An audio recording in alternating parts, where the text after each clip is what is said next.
بسم اللہ الرحمن الرحیم۔ السلام علیکم۔ کبھی آپ نے سوچا ہے کہ جو درد، جو تکلیف، جو زخم اپنے ماضی میں سہے ہیں، وہی آپ کی سب سے بڑی طاقت بن سکتے ہیں؟ ایک ایسی حقیقت بتانے جا رہا ہوں جو آپ کو ماضی کے چکر سے آزاد کروائے گا۔ لوگ کہتے ہیں ماضی کو بھول جاؤ، میں کہتا ہوں ماضی کو مت بھولو، ماضی کو اپنا استاد بنا لو۔ جو چیز آپ کو آج تک توڑ نہیں پائی، وہی آپ کو مضبوط ترین انسان بنانے کی ضامن ہے۔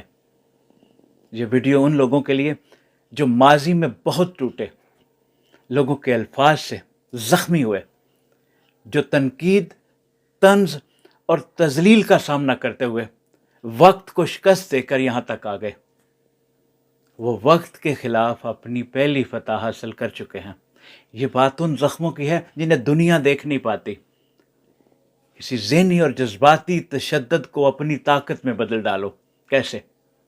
پہلا قدم، سچ کا سامنا کرنا سیکھو۔ اپنے ماضی کو تسلیم کر لو۔ اکثر لوگ اپنے اوپر کیے جانے والے ذہنی تشدد کو بھولنا چاہتے ہیں، اس کو دبانے کی کوشش کرتے ہیں، مگر یہ تکلیف دبانے سے نہیں جاتی۔ آپ بہتر سمجھتے ہیں، آپ اس تکلیف کو بھلانا چاہتے ہیں لیکن بھلا نہیں پاتے، اور یہ تکلیفیں اندر ہی اندر ایک ناسور بن جاتی ہیں۔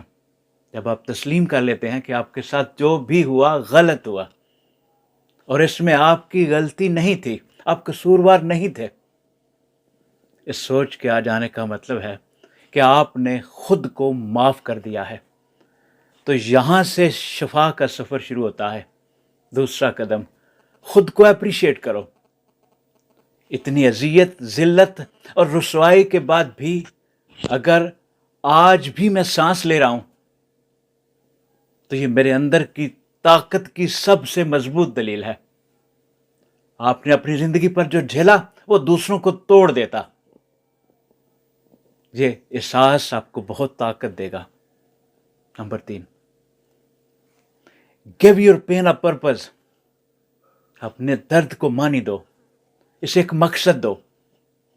اگر آپ کا درد آپ کی کہانی کسی اور کے آنسو خوش کر سکتا ہے، کسی اور کی زندگی کو ہمت دے سکتا ہے، کسی اور کے لیے امید بن سکتا ہے، تو پھر آپ کا یہی درد عبادت بن جاتا ہے۔